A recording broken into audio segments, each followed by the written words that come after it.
Good morning, friends. It's good to be here this morning. Thanks for joining us here at Journey Home Meditation for the morning sit. It is a lovely spring morning, and I'm looking forward to a little bit of contemplation, some poetry, some shared breathing and meditation. And I am happy to be here today. I do hope the best for you as well, that you are happy to be you this morning.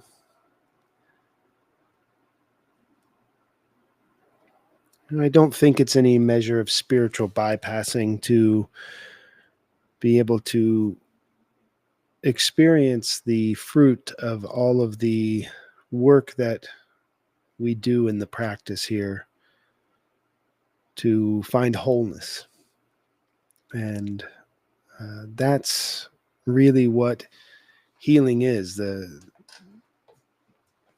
healing is the becoming whole again.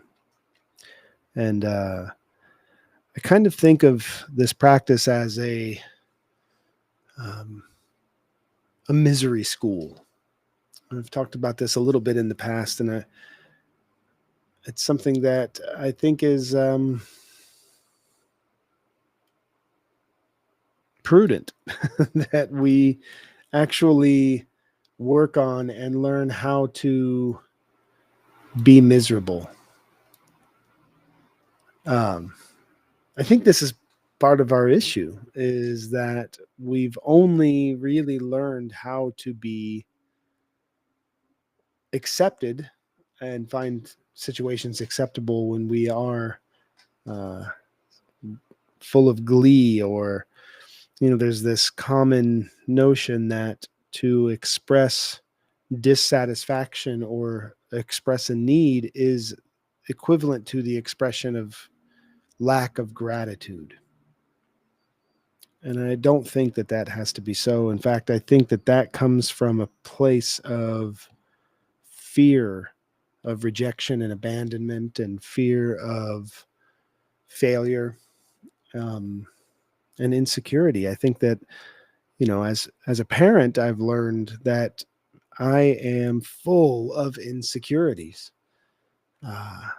And of course, there's insecurities that I'm aware of. There's the insecurities about the way I look, or the insecurities about the income that I have, or the insecurities about the work that I do externally in the world. I mean, there's insecurities like this, right? But when I started being responsible for holding space to create and shape lives, man, I discovered truckloads of insecurities, places where I did not feel okay on my own 2 feet. And I've been learning, and part of this is a friend of mine, Roger McKeever. He's a poet and a yoga instructor, and we met through, I think it was like an online Buddhist meditation group, possibly. We were doing some Dharma studies, I think, and surrounding poetry, and we were discussing poetry, and I found an interest in this person. I wanted to get to know him better. And so I follow his writings on Substack, and which I would love to share with you the name of his Substack. Let's see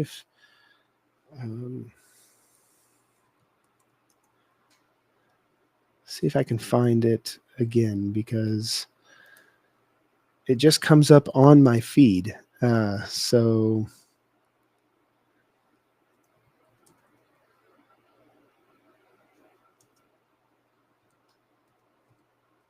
I don't know how to search. Calling the Birds Home is the name of his Substack feed.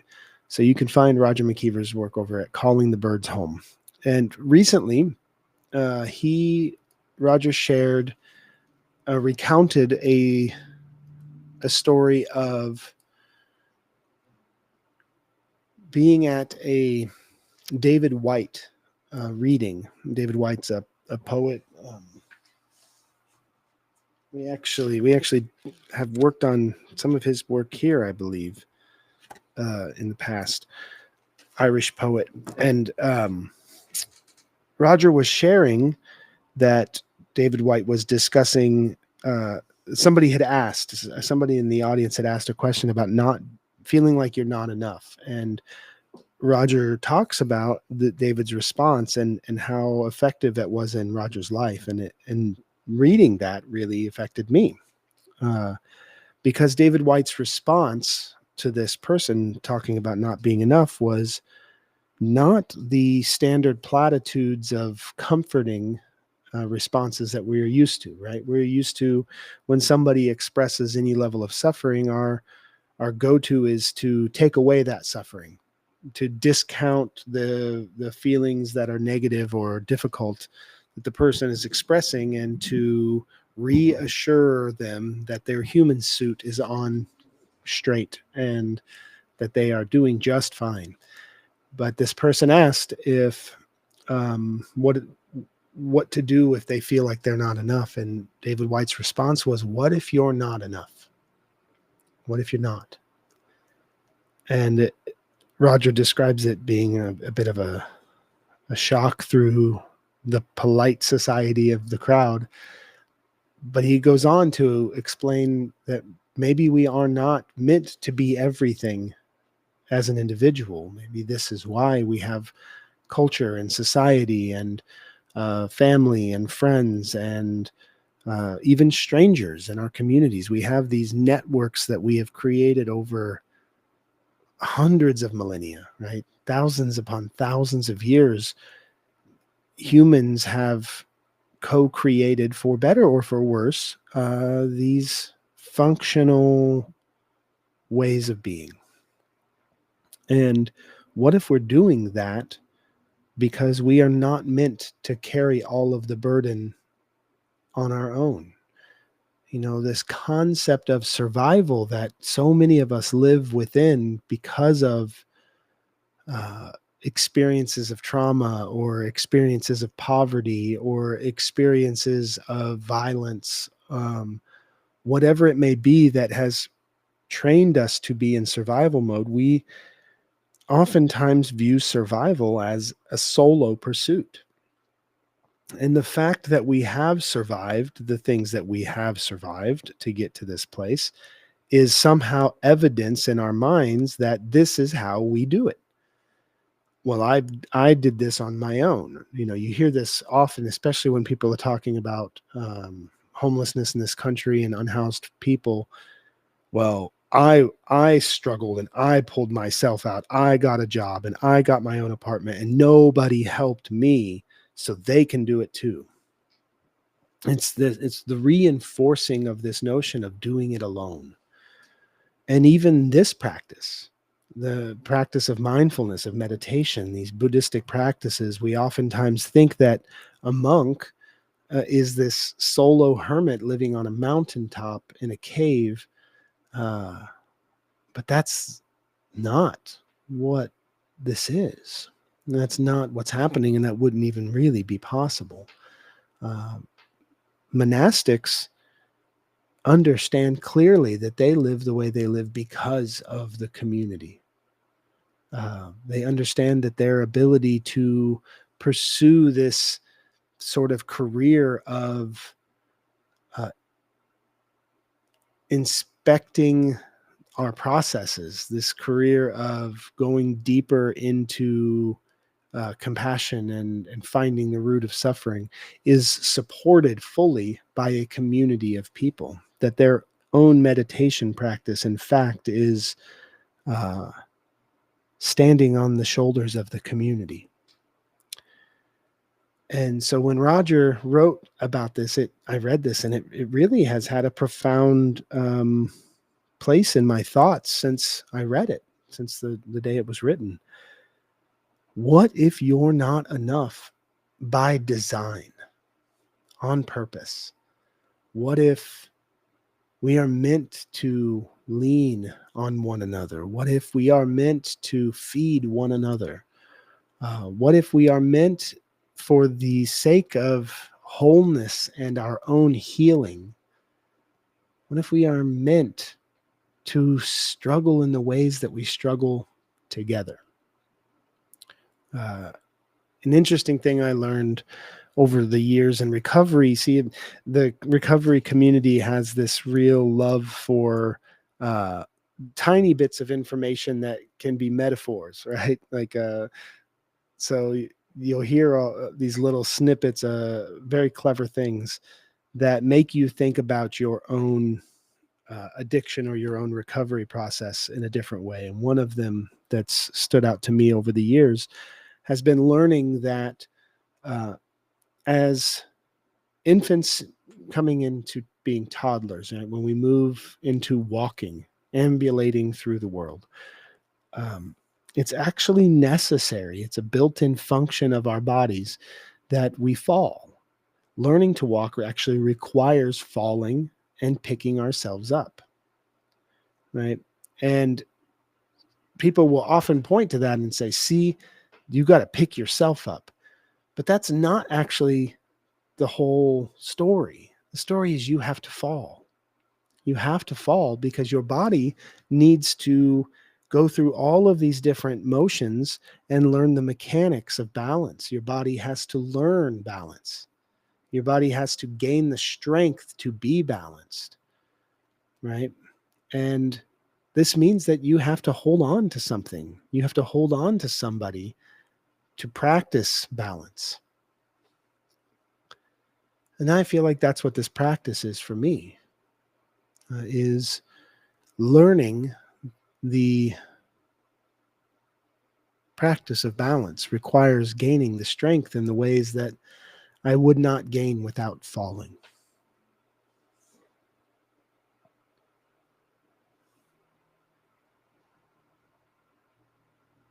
Sometimes it's very challenging, difficult, hard, angering, uh, upsetting.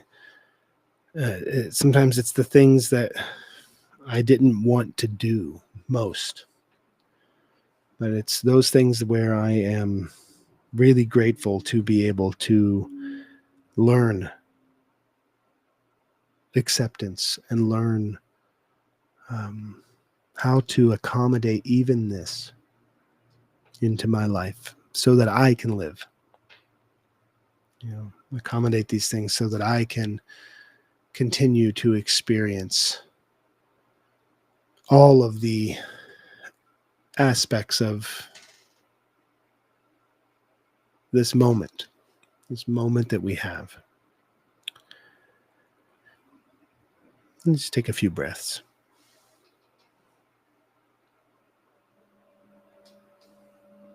Let's hear the bell and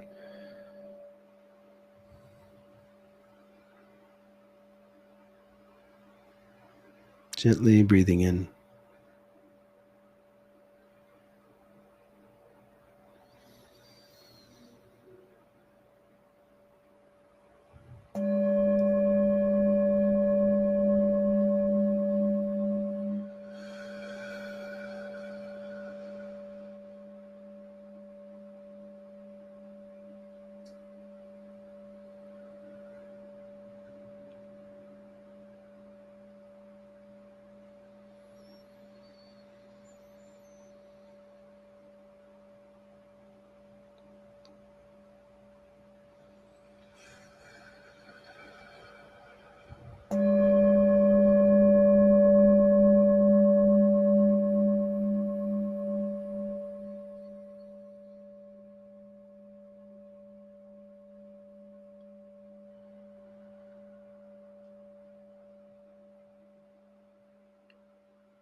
So today I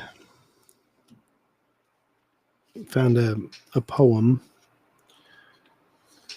Pádraig Ó Tuama is a poet from the north of Ireland, Northern Ireland, who has a podcast called Poetry Unbound. It's a phenomenal podcast. Beyond just discussing the poems, Pádraig is a spiritual teacher, a guide of sorts, a masterful weaver of social and interpersonal dynamics into the expressions of poetry and art. And Pádraig's personal experiences are of being a part of a community who is working peace in North Ireland after decades upon decades of violence and division and separation. And so Pádraig is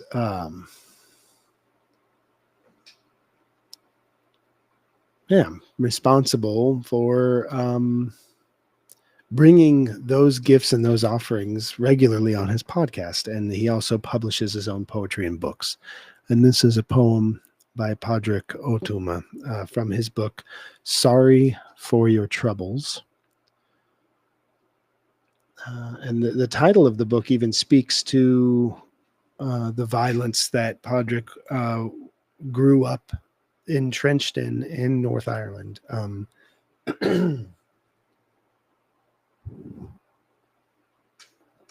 The conflict of colonization and dominance in North Ireland is referred to as the Troubles often. And so this book really tackles a lot of his processes as an Irishman in North Ireland. And this poem is called The Facts of Life.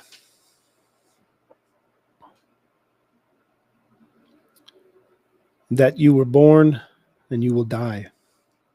That you will sometimes love enough and sometimes not. That you will lie, if only to yourself. That you will get tired. That you will learn most from the situations you did not choose. That there will be some things that move you more than you can say. That you will live. That you must be loved.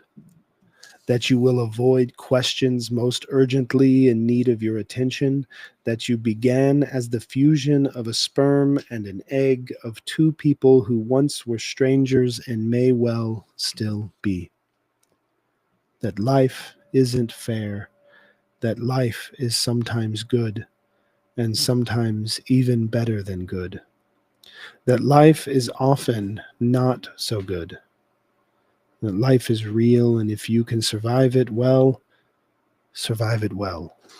With love and art and meaning given where meaning's scarce. That you will learn to live with regret, that you will learn to live with respect. That the structures that constrict you may not be permanently constricting. That you will probably be okay. That you must accept change before you die, but you will die anyway. So you might as well live, and you might as well love. You might as well love. You might as well love. That's Pádraig Ó Tuama from Sorry for Your Troubles. So thanks for being here today. You can reach out, respond on Substack. This is going to be the last month for these sits to be broadcast live onto Facebook as I'm leaving the platform entirely. Facebook, Instagram, Messenger. I'm leaving Meta behind entirely and slowing down my life and moving over to Substack completely, and YouTube as well. So, yeah, I appreciate you. Take those breaths together and be calm today. Howdy-om.